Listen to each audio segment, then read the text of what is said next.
Hello साथियों, जितने भी हमारे साथी हैं जिन्होंने बीपीएससी तैयारी 3.0 का एग्जाम को सफलतापूर्वक पास किया है और उनको अ, उनके उनके जिले अलॉटमेंट हुए हैं और साथ ही में उनका काउंसलिंग कंप्लीट हुआ। उसके बाद उनके संबंधित ब्लॉक्स के बीआरसी में उनको विद्यालय पदस्थापन पत्र की प्राप्ति हुई है। इसके बाद वो अब उस मूल्य विद्यालय में आएंगे जहां उनका प्रथम योगदान लिया जाएगा। तो जब वो विद्यालय में योगदान करने आएंगे तो सबसे पहले क्या क्या ऐसी चीजें हैं जो वो ले करके साथ में जाएंगे। तो चलिए हम लोग देखते हैं कि कौन कौन सा चीज है जो लेकर के जाएंगे। सबसे पहला है 10th का मार्कशीट, मतलब जो आपने सर्टिफिकेट अपलोड किया था और 10th का जो मार्कशीट वो आपको लेकर के आना है। उसका एक फोटो कॉपी करवा लेना है। लगभग 3 फाइल आपके बनेंगे, 3 कॉपी की आवश्यकता पड़ सकती है, इसलिए आप लोग फोटो कॉपी ज़्यादा ही करा के लाएंगे। 12th का मार्कशीट है ना, अगर आप सीटेट दिए हैं और सीटेट का मार्कशीट आपके पास है तो वो आप देंगे, और अगर बिहार के निवासी होंगे तो बिहार टेट मतलब स्टेट का सर्टिफिकेट उसमें लगाएंगे।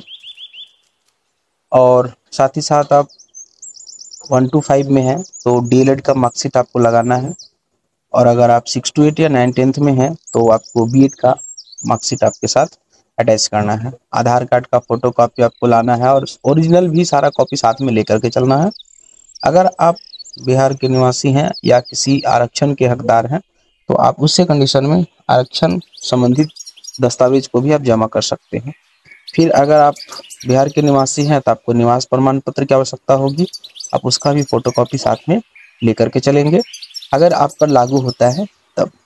अगर आप जनरल कैटेगरी से हैं तो आपको निवास प्रमाण पत्र की आवश्यकता नहीं होगी। साथ में आप फोटो रखें, 2 फोटो तो मिनिमम रखने हैं आप, 8 से 10 फोटो साथ में लेके हमेशा चले। पासबुक ओरिजिनल कॉपी लेके चले, उसका फोटो कॉपी भी साथ में रखें। पैन कार्ड का फोटो कॉपी ओरिजिनल कॉपी साथ में। और आपको जो है काउंसलिंग जब हुई होगी उसके बाद आपका जब ब्लॉक अलॉटमेंट हुआ होगा तो वहां पर आपको औपबंधिक नियुक्ति पत्र मिली होगी, है ना। उस प्रोविजनल ज्वाइनिंग लेटर का भी आपको लेकर के आना है फोटो कॉपी, ठीक है। साथ में आपको काउंसलिंग लेटर जो मिला था काउंसलिंग टाइम का उस लेटर का फोटो कॉपी होना चाहिए। पदस्थापना पत्र आपको मिला होगा वो आप साथ में लेकर के आएंगे, और साथ ही योगदान पत्र और एडमिट कार्ड जो एग्जाम समय आप लोगों ने जो एडमिट कार्ड आपके पास है वो आपको जमा करना है, ठीक है।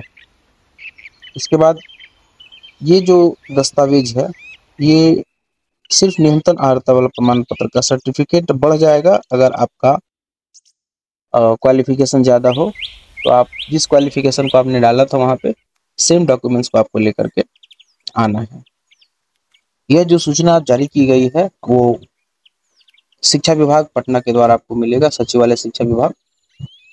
देखिए, विद्यालय पदस्थापन पत्र प्राप्त करने के बाद आपको जो विशेष ध्यान रखनी है उन बातों को थोड़ा आप समझेंगे। जैसे कि अभी आपको जो विद्यालय पदस्थापन पत्र मिलेगा ब्लॉक से बीआरसी से, वह पदस्थापन पत्र पर लेमिनेशन नहीं करना है या सिग्नेचर, ये दोनों में से कुछ भी आपको नहीं करना है। पदस्थापन पत्र जो मिलेगा उसका पहले 3 कॉपी जेरॉक्स करवा लेना है, ठीक है। विद्यालय में जब आप योगदान करने आएंगे तो तीनों के लिए अलग अलग आवेदन की आवश्यकता नहीं होगी, आप एक आवेदन लिखेंगे उससे भी काम चल जाएगा। आपका जो पदस्थापन पत्र है वो आपके विद्यालय के प्रधानाध्यापक उसमें हस्ताक्षर मोहर मार करके और 3 कॉपी आपके प्रधानाध्यापक अपने पास रखेंगे, वो 3 कॉपी अपने पास रखेंगे और 1 कॉपी आपको रिसीविंग दे देंगे। आप चाहे तो आवेदन लिख भी सकते हैं, ऐसे ज़्यादा अच्छा होगा आप आवेदन उसमें लिख देंगे। पदस्थापन में जब आपका ज्वाइनिंग होगा तो वहाँ पे विद्यालय में योगदान करने के बाद एक रिसीविंग लेने के बाद उससे लेमिनेशन करवाना है। मतलब जो रिसीविंग आपको मिलेगा उस रिसीविंग को आप लेमिनेशन करवा सकते हैं, लेकिन पहले से उसे करवाना नहीं है। जब तक आपका योगदान पूरा नहीं हो जाता तब तक आप विद्यालय पदस्थापन पत्र डॉक्यूमेंट्स को लेमिनेट नहीं कराएंगे। Thank you.